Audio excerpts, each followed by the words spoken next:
Welcome to the Sencast. My name is Dale Pickles. I'm the Managing Director of B Squared and the host of the Sencast. If this is your first Sencast, then welcome. Welcome to the podcast. This podcast is all about improving everyone's knowledge, including my own, and raising awareness of lots of different areas of SEND that sometimes don't get discussed. In this episode, we discussed how an informed parent can change the SEND system and break that cycle. My guest this week was Samantha Ryan, a neurodivergent mother, informal SEND advocate, and author of SEND Help, A Parent's Guide to SEND Life and Law. And this is not her day job. She still has one of those. But she fights for support for her son and continues to battle through the SEND support system and shares her experience and knowledge with others. The Sencast is created by us here at B Squared, and our assessment software Connecting Steps has a number of frameworks for different ages and abilities. And rather than me telling you the benefits, here's a quote from one of our schools. Working with B Squared has enabled us to demonstrate, plan and analyse pupil progress across a large setting, taking into account unique starting points, spiky profiles and individual learning needs. We can track and follow our learners from their first day in early years until they move to employment or other post-19 opportunities. Visit the B Square website or click on the meeting links in the show notes to book a meeting with me to take you through our assessment software and our range of frameworks. But now, come on. Let's get on with that podcast. In this week's show, we're discussing breaking the cycle, how informed parents can change the SEND system. This week, my guest is Samantha Ryan, a neurodivergent mother, informal SEND advocate, and author of SEND Help and A Parent's Guide to SEND Life and Law. This is not her day job. She still has one of those outside of all of this. Samantha fights to support her autistic son, who is also PDA and probable ADHD, and he's been out of school since March 2024. Samantha continues to battle through the SEND support systems and shares her experience and knowledge with others. Welcome to the show, Samantha. Thank you very much, and thank you for having me today. A pleasure to be here. You are very, very welcome. Now, being a parent is never an easy job. You're always learning just after you really need to know something. And if your child has SEND, then that job becomes infinitely harder. There's no guidebook, no manual, and the information you always need seems to arrive too late, usually after you've already been judged. Absolutely, and that is certainly been the case for our situation. So, as you mentioned, my son has been out of education for over a year, since March last year. And we have known since he was in nursery about the autism, although he wasn't diagnosed until he was 7. Throughout primary school, he was always on an IEP, he was always under SEND support. But I didn't know enough. I just didn't know enough. I followed what I was being told without really understanding what was happening. So the last year and the knowledge that I have gained, I really think we'd be in a different situation if I knew all that years ago and could have been really part of SEND support for my son, and working in collaboration with the school and with SENCO. So it's always lovely when you have all that information later on. It's lovely when you're going, if I'd known. And that's the thing, we always make the best decisions we have with the information available. So how could that change? Because obviously there's a lot of information you've learned over the last year. Oh, yes. Oh, yes. ADHD hyperfocus has kicked in for a full year of learning. Yes. But I think it's one of those, again, every situation is different. And I think you've been aware of your son's autism for a while, so you're already in that kind of world. And there is always going to be that kind of that emotional reaction to what's going on. But I often think that emotional reaction often comes from limited information. Yes. So, oh, my child's got SEND, that must be me, I must be a bad parent. Why? Because that's what everyone's telling me. All the other parents look at. Mm-hmm. It's that judgment informs how you feel about yourself and that situation. But the more informed we could be, the less that will probably happen. 100%. And I think that's particularly pertinent with navigating through navigating through SEND support in education. So my day job, I am a global process owner. I work with finance systems and technology. Very, very different from the world of SEND. But I think of things in terms of process and in terms of breaking things down into bite-sized chunks. So when we hit burnout last year, and I really got absorbed in, I ran a Facebook support group for SEND parents for over a year, supporting the lady that set that up. And the more stories I heard of other parents in similar situations, some of them far worse than where we are, the more I realised this massive gap in knowledge that we have as parents. And my process mindset kicked in. And I spent hours and hours, days, weeks breaking this whole bureaucratic mess of SEM processes into bite-sized guides, so that you've got where are you at in your journey? Right, here's what you need to do now. Without that knowledge, without knowing where you are in your journey, without knowing what stage you're at, you're not trying to navigate through. Well, you're wading through treacle. That's what's happening. You're wading through treacle. So that And maybe not knowledge, even in the right direction. absolutely no, blindfolded and on fire.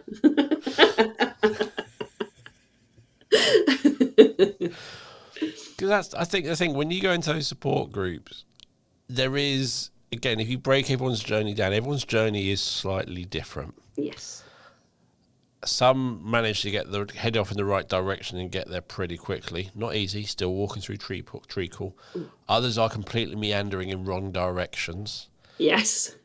And then it's what are those key milestones? What are those key steps? What do you need to know? It's actually, how do I know I'm on track? Because all those sorts of things, having it as broken down to small steps, like B Squared do with our assessment software, helps you recognise, where am I going next? How well am I doing? Am I where I should be? How's this long as this taking?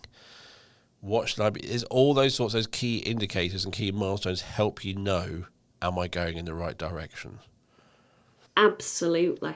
And as different as the journeys are, it is a process. So the Children and Families Act and the SEND Code of Practice lay out all of these laws and regulations. And once you know them, you see the patterns through the journey, and it does almost take you through that journey. And the right back at the beginning of you get put on a SEND register, and then you're into assess, plan, do, review. Parents do not hear that term until it's too late. And that's just the basics of SEND support. We don't know what that is. We've never heard it. And we get given an IEP. We don't really appreciate the importance of that IEP and that document, or our legal right to play a really critical part in that plan. So it is a journey that you can navigate through, and with the right knowledge, maybe you could stop it escalating. And if you can, in the right way, get all that upfront early intervention support, it might not need to progress as far as it does often. Yep. So let's go to the assess, plan, do, review cycle. So I've been in education for years, known about it for years, blah, blah, blah. I think everyone gets confused on what it actually is, but that's a whole different thing. So as a parent, when did you kind of meet it? What was your understanding of it as a parent when you first came across that APDR? So I didn't come across it until last year. So my son was 9. He'd already hit burnout. He was already out of education. It's the first time I'd ever heard the term assess, plan, do, review. Now, I know now that we've been going through a form of assess, plan, do review since he was in reception because he's had IEPs. But I didn't know that that was the assess, plan, do review. And the assess was limited. The plan didn't have sufficient reasonable adjustments in place. The do was only as good as the plan. And the review was insufficient. So all of those bits could have been much more robust. And we could have ended up in a situation where we may not have needed an EHCP, we may not have needed EOTIS, which is what we have now agreed just in the last week with the local authority. And it all costs the local authority far much more. If I'd been more informed up at the front, not only would my son be in a different position, our family, but it would be saving money for the local authority. So I didn't learn about it until we were at crisis point. And yet, in reality, you've been involved in it for a number of years. Yes. But parents do not get any education on SEND support. We get parenting courses left, right, and centre thrown at us, lots of parenting courses, but we don't actually get educated on support in schools. There's no education for us on that. And often you get your diagnosis and a very long report with lots of signposting in it, lots of different things, many of them not really what you need. No. So your son had an IEP. How useful was that to you as a parent, seeing the IEP? I realise now barely useful because I didn't really appreciate the importance of that document. Throughout his time at school, the Senko at his school she's a wonderful, wonderful woman, very, very lovely woman, and was always receptive to me going in with ideas and adjustments. I didn't even know that the term was reasonable adjustments back then. I was just going in and saying, my son struggles with paper and pencil. Can he use a pen? Yes, he can use a pen, but that never got automatically put then into an IEP. It didn't get captured and documented into the IEP. We, at the parents' evening, I would often be given longer sessions than the standard 10 minutes to be able to discuss the plan. But we weren't looking at outcomes. We weren't really looking at how were the adjustments supporting Garrick. It just wasn't quite enough. And again, I will always keep coming back to, if I'd known more, I could have ensured that it was enough and that we were working better together as a partnership. Did your son have a one-page profile? No. Again, I'd never heard of that until the last year with all the learning I've done. Because to me, the IEP is what we're trying to achieve, the outcomes and things like that. The one-page profile, or all about whatever you want to call it this week, that's the bit where you kind of can store those reasonable adjustments.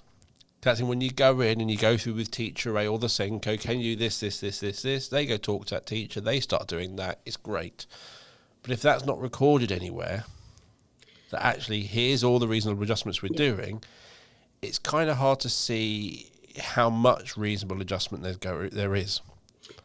Absolutely. And I think the reality that we are in, so we have the SEND code of practice, how that is applied LA to LA, school to school, is so very different. So whether it is an IEP, a pupil passport, one-page profile, even an EHCP, they all look different depending on what your school is and what your local authority is.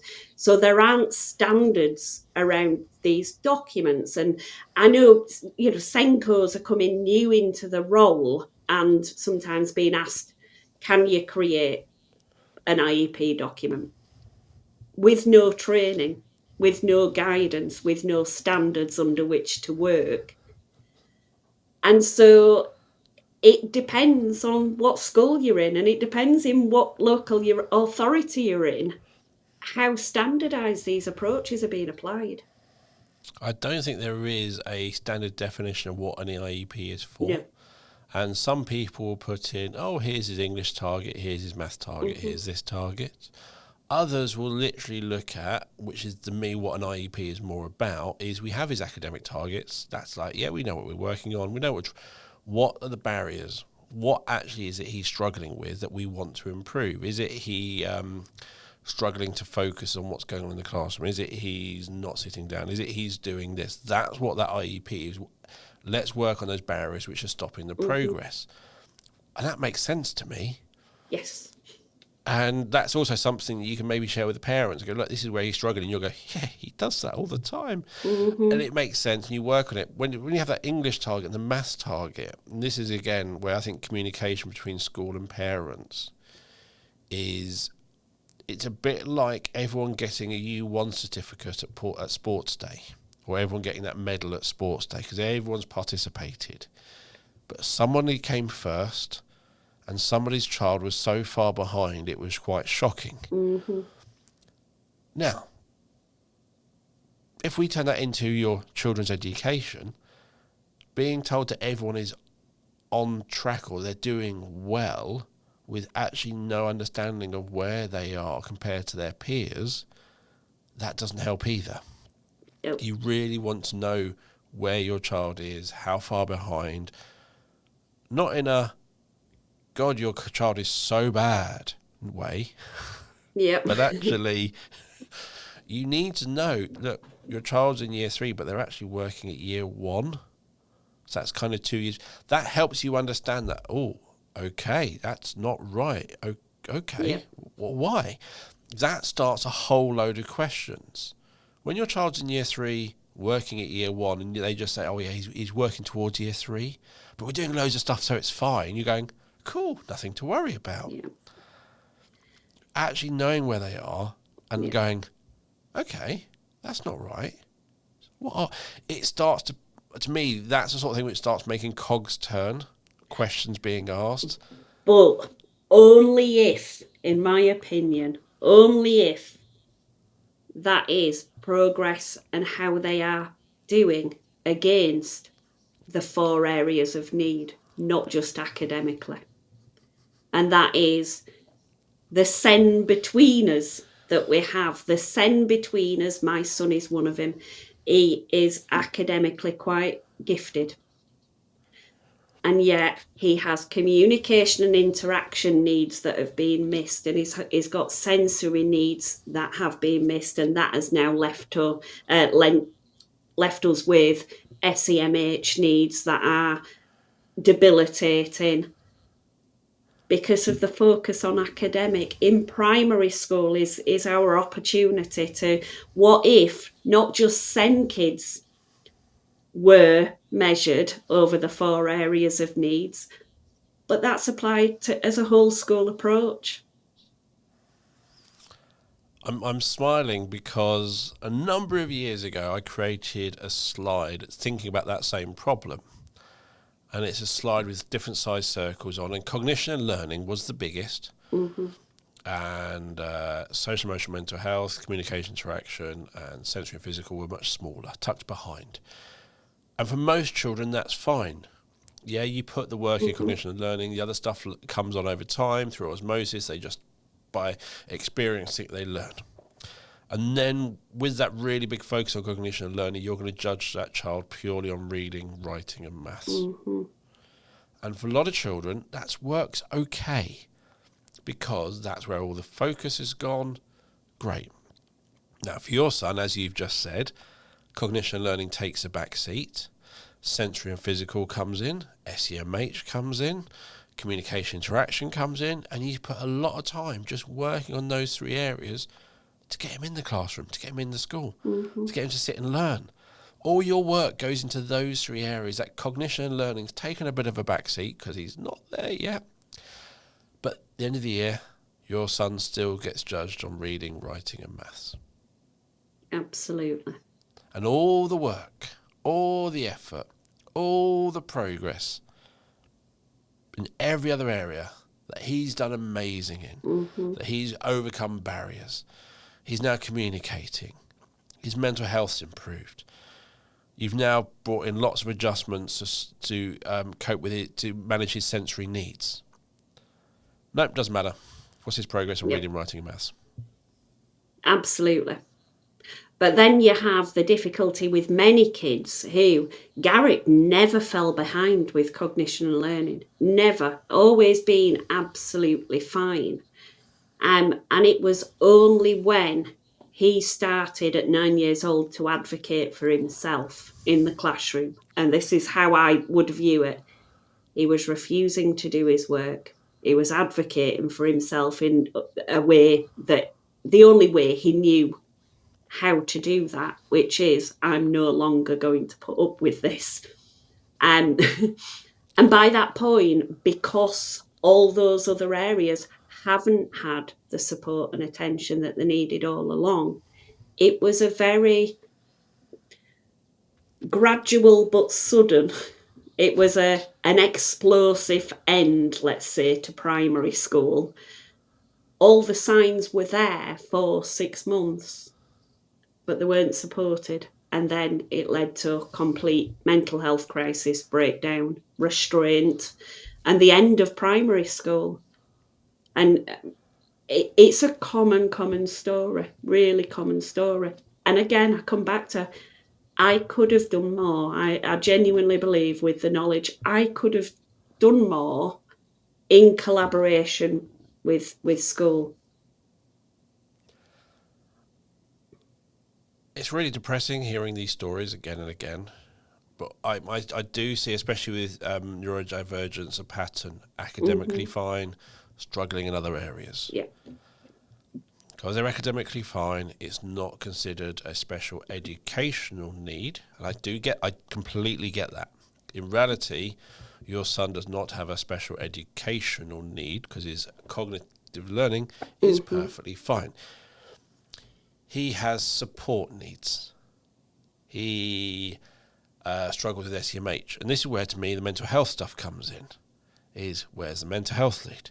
Mental health lead. It's until he fails. Once he started failing by not going to school, now it became special educational needs. But until that neurodivergent pupil fails, it only then becomes SEND. Yeah. And it's one of the things I'm hoping later this year, with the new white paper, new other things, actually we're realising there's a lot of children who academically are capable, but in other areas need support, and that support isn't happening. And it's not a case of we use their grades to judge that. Some other way of looking at how do we support this child. I got through education. It was at GCSE point that maybe I did burn out.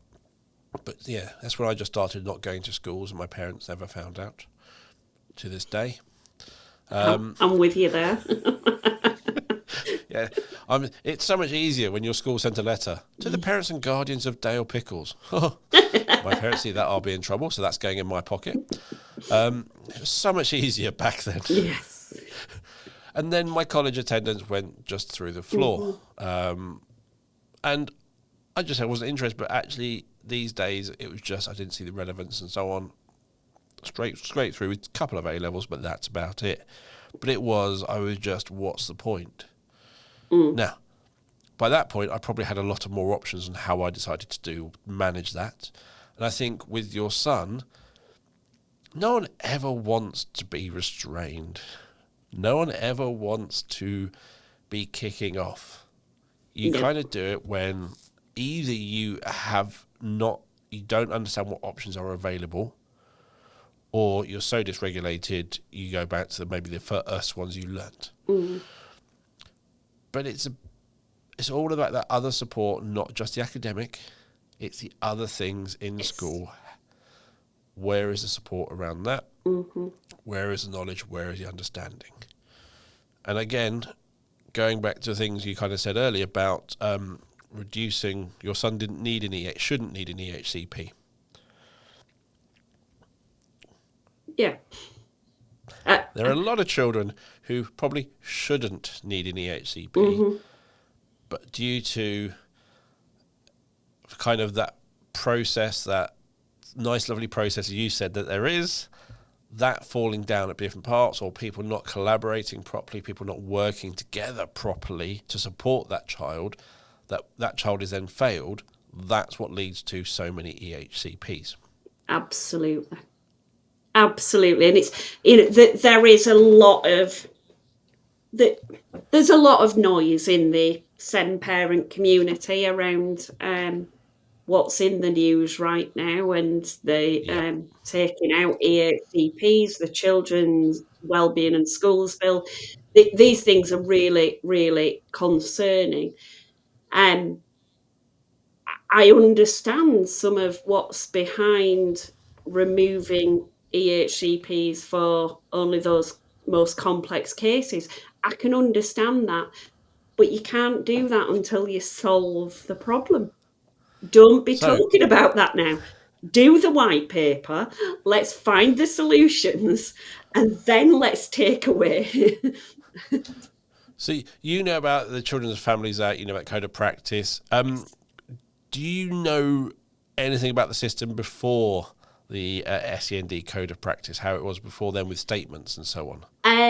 Not so much, to be honest. Not so much, other than not so good. One of the things that I think could come back is currently we have let's say 3-tier system. No SEN, SEN, EHCP. That came in 2014. Before that, there was an extra level. No SEN, SEN support, SEN support plus, statement, EHCP. There was that extra level between has identified SEN and needs a bit of support and full-on statement. Yeah. I wonder how many children with an EHCP, if that's 3 levels of SEN support were there, would actually not in it, but would be that second level. 100%. 100%. Just be very clear to anyone listening. There are always going to be children who really need and should have an EHCP. And with all these conversations that people are speculating, that won't change. The reason EHCPs are going up because the education system doesn't currently meet those pupils' needs. There is the inflexibility.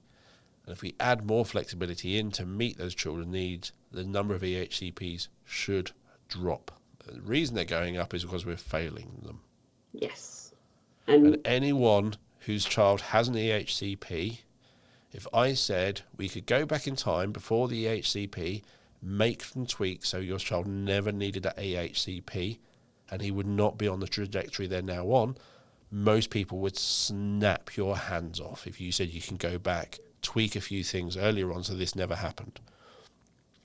To me, that is what the government's aiming for. Just don't get quite how they're going to achieve it without money and funding and being more supportive without being forced to. But we'll leave that conversation, that speculation. Let's come back to where we are now. But to say, I mean, I have fought very hard for our EHCP, and our agreement for EOTIS. It has taken an incredible toll on me this last year, and parents are not doing this because they love doing paperwork and being put on waiting lists, and we're not, we are fighting hard to get these EHCPs. If we didn't have to, that would be amazing. That would be amazing if we weren't having to get to this. So absolutely, there's got to be something in between. There's got to be somewhere for us to go and get that support. And yeah, I think, everyone talks about the send crisis. Mm-hmm. The next year we're in a send crisis. A year later we're in a send crisis. It's like, was it a crisis 2 years ago? Was it really compared to right now? And it is, I think, it is slowly getting worse. And I am really looking forward to... Okay, I'm disappointed. I'm going to have another announcement on October of this is our plan, and not this is what we're starting to do right now. Again, it's like, oh, come on, let's make differences, let's make change. And we know the fundamental part in making the change is money. So if the money isn't there when they announce it in October, we know it's got another year or so before it really kicks in, and it's going to take a number of years. But going back to the topic of this podcast is, if schools really want to support those SEN, their children with SEN, before that EHCP, what you're basically saying is use your parents as partners. Yes. Get them as informed as possible. Not, here's enough information for you to read this document. Here's enough information for you to understand why we have this document and what it's for. The current trajectory, and if this doesn't work, what's likely to happen. All those sorts of information to really help the parents of the children with SEND in your school really understand what is going on. Not sugarcoat it, not be rude. Just one of those, if this doesn't go well, this could affect your son for a number. It's that you're in that zone, aren't you? You're not saying, oh, you've got a sniffle. It's like, this is much more serious. This is a life. It's one of the things, as a parent, you want your child to get their GCSEs, get their A-levels, go get a job. Mm-hmm. You're kind of in that zone with your son, EOTAS, educated other than at school, for those who've not come across that phrase before. That could be on a pathway to we don't know where. Mm-hmm. Could they have GCSEs? Could they have A-levels? If they're not going to have GCSEs and not A-levels, are they going to get a job? What's their life going to... That's the sort of thing you're battling against. But you kind of don't understand that until it's already falling, crumbling around you. Absolutely. I would love, and the reason I am doing what I'm doing and writing and posting is the more parents we can understand that SEN journey, what it could look like. The more we can understand how you can navigate that, and the more we get on board with, work together with schools, because it's very adversarial out there right now. It is so adversarial. What if schools and parents worked in partnership? What if there were coffee mornings where parents were inputting into whole school SEN approach, SEN provision, giving their advice, sharing their tips, sharing how to deal with autistic meltdowns, because frankly, parents know best on this stuff. Parents know, but I know in that moment that Garrick was in crisis, I know all he needed was one adult, because he's not a violent boy. It's absolutely, he just needed one adult and a low tone of voice and space, and it changes everything. If parents can help to educate the educators on this stuff, then we create inclusivity in schools, and that saves money. It saves money at the end of the day. Parents can help the escalation that is costing schools and costing local authorities. We can be part of the solution, but it doesn't feel like that at the minute. We sometimes treated as the enemy. Part of that is because we are emotional. And How dare you? the school are faced with us, and we're furious. And we just need to try and really create this new culture between schools, local authorities, and parents. And I say, in line with what is in the Children and Families Act. It says it in there how this should be working. Let's do that. Let's work together, collaborate, and give parents a voice. And actually, we might be able to solve some of this together. I'm going to, if you're listening, I'm not being rude. It's just one of the things I've found my wife in teaching, and also my own experiences, is when you're tired as a parent, you sometimes take the easy route out. When your child asks for something, you don't want to have it, but if you buy it for them, it just gives you an hour's peace and quiet. You know you shouldn't, but it sometimes does. And I know I've done that as a parent. I think when your child has SEND and you're on the journey and you've got that EHCP, your child, I'm not going to say, I'm probably guaranteed to say that no child with an EHCP is generally fundamentally happy. I mean, I probably said that wrong, but what I mean by that is if they have left their school, they've had a period of not being in school, then they end up in another school, away from their friends, or any child on that sort of journey is not really going to be underneath happy. They're going to lash out, there's going to be a lot of dysregulation, and as a parent, you've watched this happen as well. And sometimes you've been fighting for so long that sometimes we don't always make the best decisions.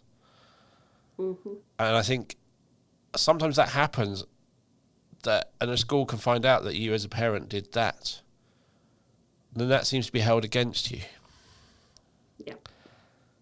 Not, actually, this child's been at home for 3 years because they've not been in school. They've not been able to because we haven't supported them and we failed them. And actually we gave them trauma through what happened in school. And this parents carried that and supported that child on their own for 3 years. Yeah, no wonder that parent just bought their child another PlayStation controller when they threw theirs against the wall and broke it. Because him playing on that PlayStation gives them a bit of peace and quiet. But it's sometimes I find is that, as you said, you're emotional, you're a parent. Yeah. Of course you're emotional, you're a parent of your child. You want them to have their life, to enjoy it and be part of the world and be happy, whatever that looks like for them. But at the moment, in this situation you're in, that's being taken away with no real explanation of why. So of course you're emotional. Who wouldn't be? Absolutely. And I have had many, many difficult parts of my life, nothing like this last year. Nothing like this last year. And I see myself as one of the fortunate ones. And I'll put it down to my ADHD, if I'm honest, because with my own flavour of neurodivergence comes justice, the need for justice, and the need for advocating for everybody, and the hyper focus. So I did my Ipsi Law training, run a Facebook group, designed and delivered parent training, and wrote 2 books on top of dealing with my personal family situation and a full-time job. I mean, that's how I dealt with it. I deal with it with action, but we all deal with it very, very differently. It is emotional and it feels like the fight of your life because it's your child's future. And we are all painfully aware of everything we're doing. There is this set path. So as a parent, you're taught there's a behaviourist parenting model, and that's the way that you do parenting. And you're taught there is one path for our children through nursery, school, college, university, into work. There's just one path. And we're all trying to get our kids, navigating through safely on that one path. And then all of a sudden, you've fallen off the path. Yep. Your entire future is not clear anymore. You don't know. I don't know if Garrick will sit his GCSEs, but I have radical acceptance on my side. I have radically accepted that we're off the path, and it doesn't matter if he sits GCSEs at 20, not 16. That's, I was about to say, when you say sit GCSEs, what you really mean is, will he have his GCSEs at the end of year 11? Yeah. And that's what you're told. If you don't, then life is over. Yes, Because you absolutely. said, consider him at 20. It doesn't matter. It could sit him at 14, probably, could my son. Is so amazing. if he chose to do, but he prefers Minecraft, so he could sit GCSEs in Minecraft right now.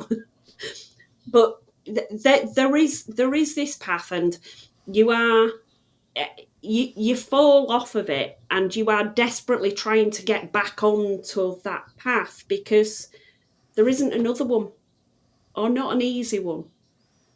There's no defined path. There's this. No. It's a path along the ridge of a sand dune. Absolutely. The moment you're off it, you're never going to get back on it in the current world. And if you're trying to get back on it, you're just fighting against that sand. Yes. And you look down and there are people below you on a different path, but you don't know if that's a good path or a bad path, because the only path you've ever known, only ever been told about, is that path along the top. Mm-hmm. That top along on the ridge that everyone else is balanced on. And from all your experiences, if you're there below you, well, they failed. Yeah. That's their fault. Mm-hmm. Yeah, that's how you're told to believe. And then as you learn on this journey, I'm going to say the word pushed them off in this analogy. But yeah, actually the reason they're down there might not be their fault. They might have been pushed off, they might have been knocked off, something happened, and that's why they're down there. Now, are they down there because they've realised it's not worth fighting to get back up there, and they're actually quite happy on this path, and actually it's a lot less stressful not fighting, and they're going to walk along this path and find out where it takes them? Don't know. Yeah. But the problem is I remember as a parent, my child was born, and I literally within about half an hour I was picturing myself being a grandparent with their kids. It's what you do as a parent. You plan their whole life in your head.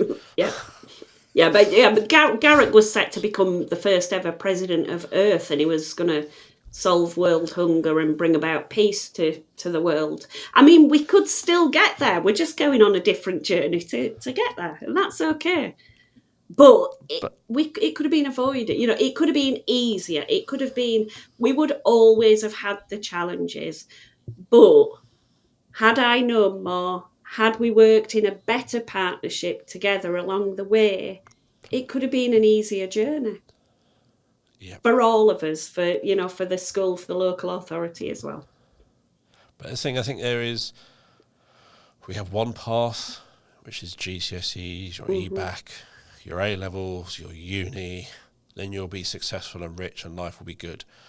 Apart from even that last bit, if you go through all of them, that last bit isn't even true. What are the other paths? And again, you have things like more vocational courses at A-levels. Mm-hmm. But they're not seemed quite as good because they're vocational. They're not A-levels. Mm. But if that's taking you where you're going, then smile, be happy, smile at those people who feel they have to. It's whatever works for you. But again, stepping back from A-levels to GCSEs, that vocational part is frowned upon. Mm-hmm.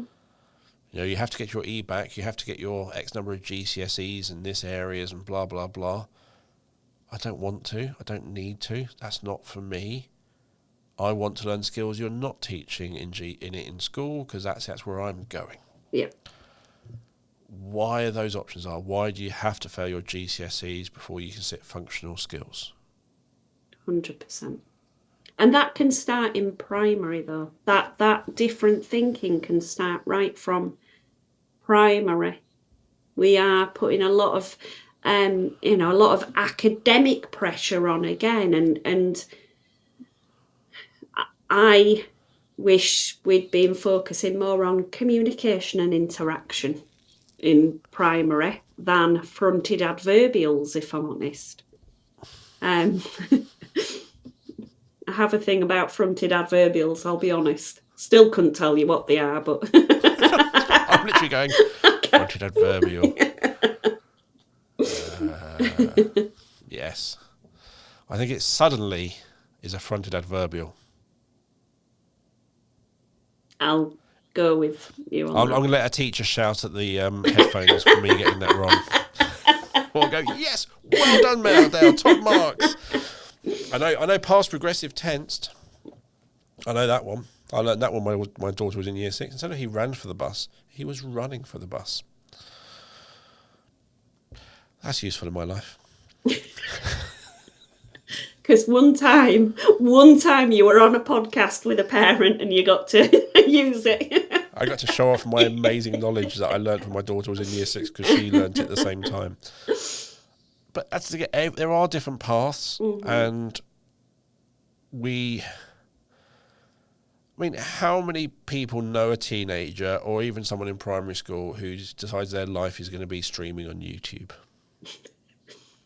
Yeah. We laugh as mature, responsible adults, but I know people of my age who make a living streaming on YouTube, and I do not understand it. I do not understand why other people just donate money to them so they can do what they want with their life. I am slightly jealous that they can, but it's sort of like, but that is actually a career. I know somebody who, not personally, but somebody I follow on YouTube.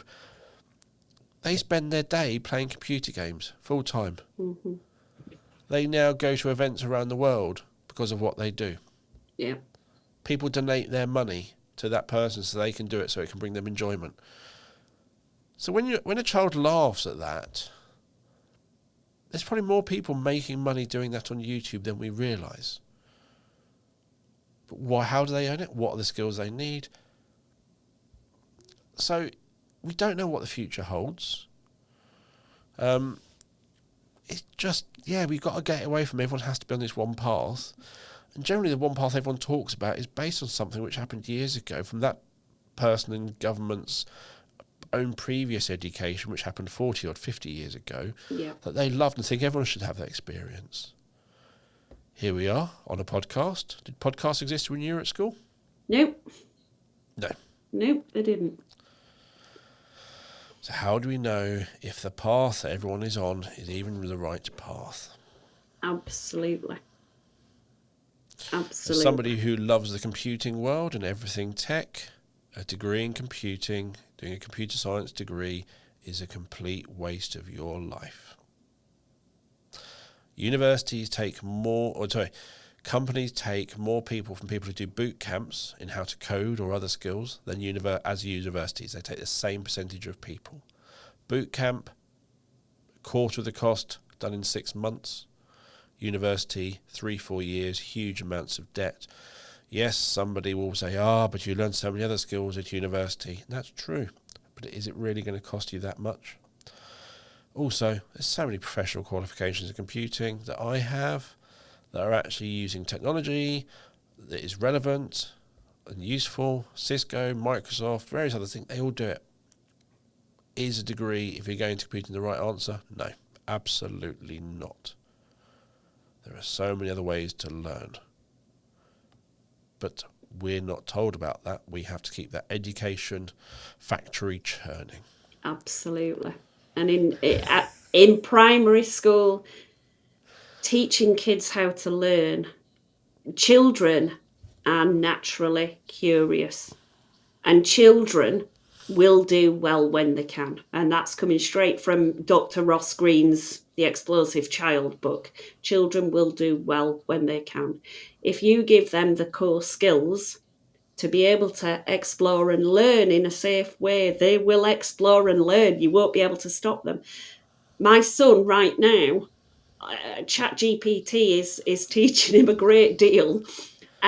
He's done more reading this last year than he ever has, because it's interest-based learning. He's going off and using his time to learn about building computers, and coding and Python, and he wouldn't have had that in school. He was head down, miserable. I mean, we've still got a way to go, but there isn't just one path for us. And I'm just such an advocate that primary is where, let's focus our attention in primary. Let's get it right. And Bridget Phillipson is talking about early intervention. Absolutely, that's what we need to do. Early intervention, if done right, is incredibly important. But let's look at what we're actually teaching them in primary. If they want to be YouTubers, they're going to need a bit of communication and interaction skills. So let's look at that. The problem is they talk about early intervention, but they also then say, well, don't let any grades drop. No. And don't do this. Oh, and no money. Yeah. Yeah, that's not possible. Also, it also assumes the SATs, as again, going back to what you were saying earlier, that SATs are the right way of judging schools.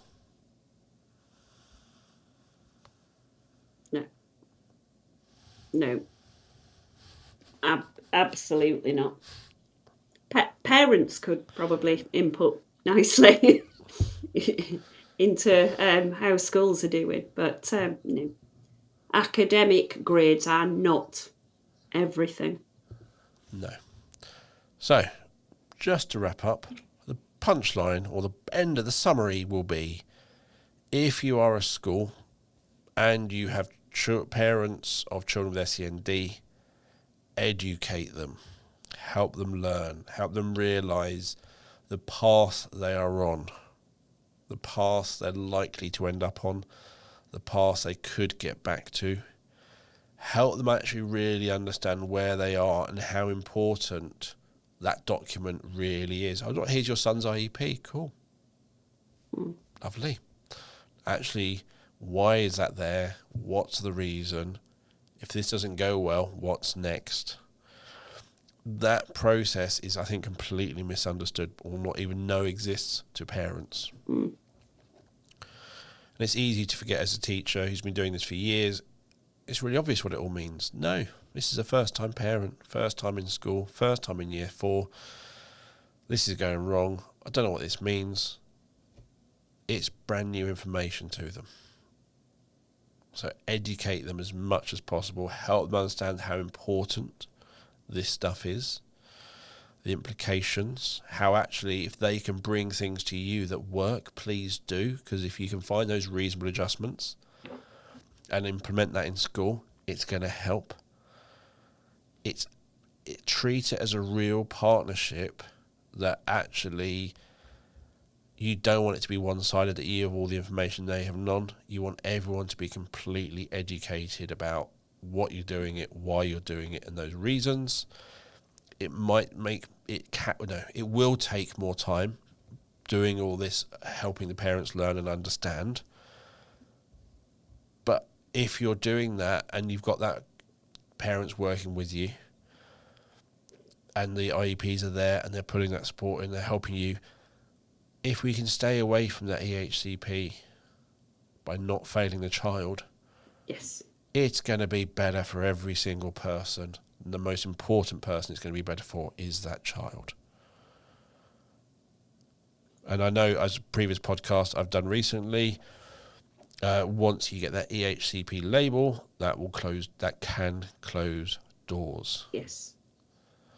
So for that reason, well, it's another reason to not have an EHCP. Generally, it means we failed them. Some children will always need an EHCP, and I'm not talking about that. But a lot of the increasing, they're children who have been failed, who shouldn't have been failed, are getting that EHCP. Once you have that, doors are being closed, judgments are being made, and that's not what anyone wants. Anything to add before we go? And I would say I am a voice. I am using my voice out there. I am a parent. I was associated to a school. So when you say it does take time, there is time investment in doing all of this parent education.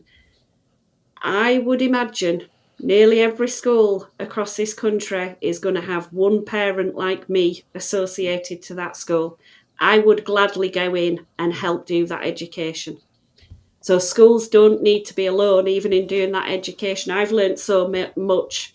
Use the parents to do the education too.